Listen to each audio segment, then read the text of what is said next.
सरिता की शादी एक अच्छे परिवार में हुई है। उसका पति रोहन उसे बहुत प्यार करता है। घर में उसकी सास शांति और ननद मीनाक्षी भी है, जो सरिता के किसी काम में दखल अंदाजी नहीं करती। लेकिन फिर भी सरिता को ऐसा लगता है कि दुनिया की सबसे ज्यादा बेचारी बहू वही है और सबसे ज्यादा अत्याचार उसी पर हो रहा है। माँ जी, ये लीजिए आपकी चाय। अरे बहू, तूने इतनी ज्यादा चीनी क्यों डाल दी चाय में? हाय हाय माँ जी, मैंने तो उतनी ही मीठी बनाई है जितनी मीठी आपको पसंद है। माँ जी, आपको तो मेरे हाथ की चाय अच्छी ही नहीं लगती। जब देखो कुछ न कुछ कमी निकाल ही देती हो। अरे बहू, तो एक बात के पीछे ही पड़ जाती है। मैंने ऐसा कब कहा कि तू रोज चाय खराब बनाती है? सरिता अपने कमरे में चली जाती है और फोन उठाकर अपनी माँ से बात करती है। हेलो माँ, कैसी हो आप? क्या कर रही हो? मैं तो ठीक हूँ, पर तू बता, तेरा मूड कैसा है? तेरी आवाज से लग रहा है कि कुछ तो हुआ है तेरे ससुराल में। अरे क्या बताऊँ माँ, यहाँ तो हर समय मेरे साथ बहुत बुरा व्यवहार होता है। मैंने अपनी सास के लिए इतनी अच्छी चाय बनाई, लेकिन मेरी सास चाय पीते ही मुझे 4 बातें सुना दी। बेटी, तू इतनी छोटी छोटी बातों पर ध्यान ही क्यों देती हो? तुम्हारी सास ने कुछ बोल भी दिया तो क्या हो गया? वो बड़ी है ना तुझसे। माँ ने इतना समझाया, लेकिन इस बात का सरिता पर कोई असर नहीं हुआ। अपनी बेचारी बहू की छवि वो बदलना ही नहीं चाहती। अगली सुबह सब नाश्ते की टेबल पर बैठकर नाश्ता कर रहे थे, तभी सरिता ने अपने पति से कहा, सुनिए जी, मुझे ना आज बाजार से कुछ सामान लेकर आना है। आज आप ऑफिस से आने के बाद मुझे लेकर चलना ना। भाभी, मुझे भी कुछ किताबें खरीदनी है।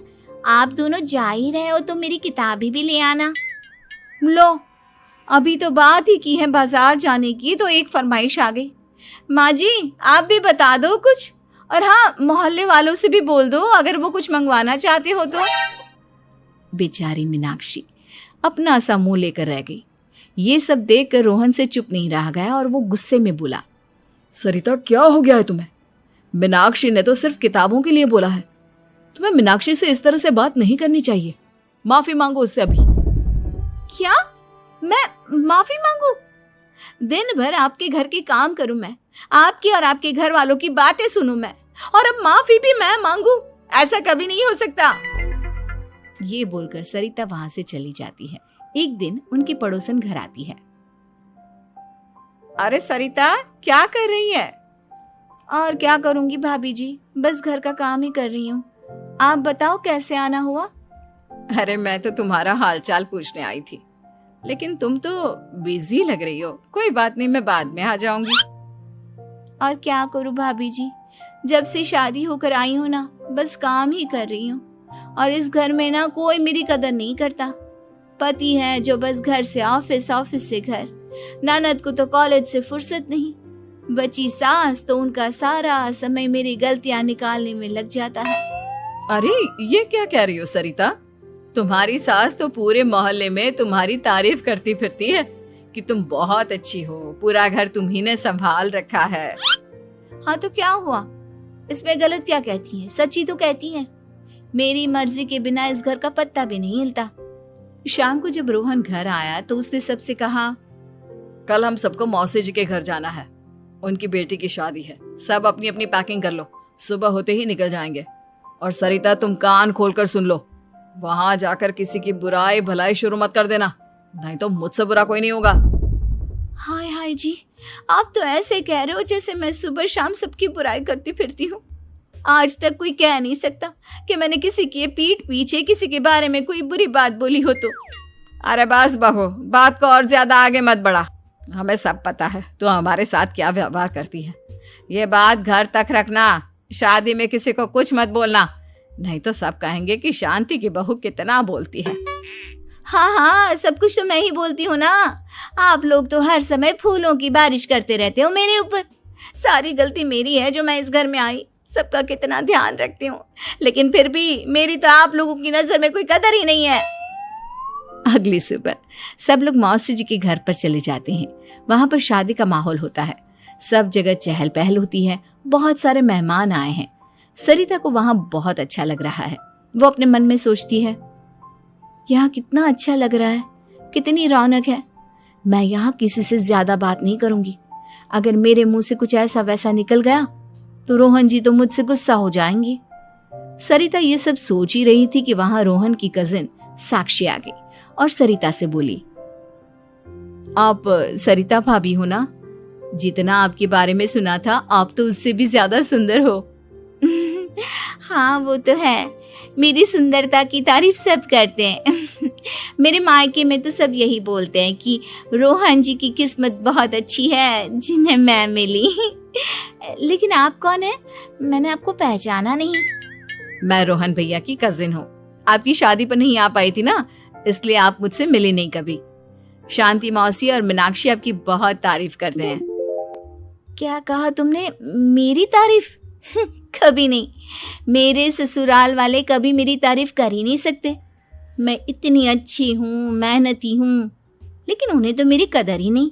सारा दिन घर का काम करती हूँ, फिर भी मेरी सास ना मुझे सुनाती रहती है, और पति भी मेरी सास की साइड लेते हैं। ना कभी बाहर ले जाते हैं, ना कहीं घुमाने। अगर घुमाने के लिए कभी बोल भी देना तो उनकी बहन बीच में आ जाती है। मैं कैसे रह रही हूँ उस घर में, ये मैं ही जानती हूँ। सरिता की ये बातें सुनकर साक्षी को बड़ी हैरानी हुई। अब वो हर किसी के सामने अपनी बढ़ाई और ससुराल वालों की बुराई करने लगी।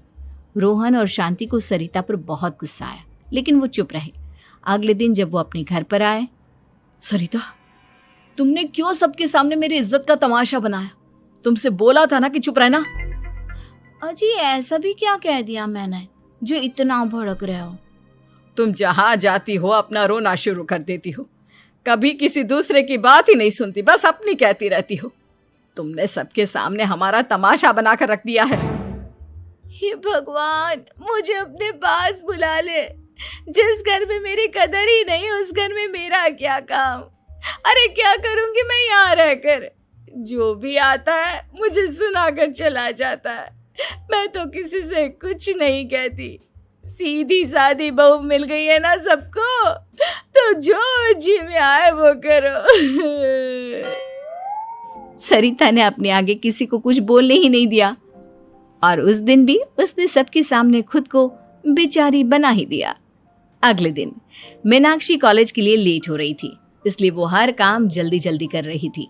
अपना नाश्ता लेने किचन में गई और पतीले में रखे गरम दूध को गिलास में डालने लगी।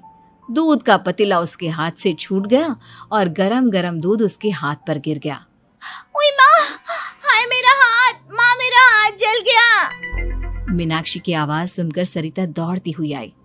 ये क्या किया तुमने? तुम्हें नाश्ता चाहिए था तो मुझसे बोल देती, मैं क्या मना करती थी? अब पता नहीं कितने दिन की मुसीबत पाल ली तुमने। सरिता मीनाक्षी को उसके कमरे में ले गई और उसका बहुत ख्याल रखा। उसका इस तरह से ख्याल रखना शांति और रोहन को थोड़ा अजीब लगा। माँ, सरिता के दिमाग का भी कुछ पता नहीं। कल शादी में सबको इतना कुछ बोल कर आई है हमारे बारे में, और अब मीनाक्षी की कितनी अच्छी देखभाल कर रही है। ये ऐसा क्यों करती है? बेटा, तेरी बीवी की ना आदत हो गई है सबके सामने खुद को बेचारी दिखाने की, और आदत इतनी जल्दी नहीं बदलती। जब ये बोलना शुरू करती है तो रुकने का नाम ही नहीं लेती, इसलिए इसे पता ही नहीं चलता कि ये किसके सामने क्या बोली जा रही है। लेकिन दिल की बहुत अच्छी है। हमें भी अपना दिल बड़ा करके ये जैसी है इसे स्वीकार करना चाहिए।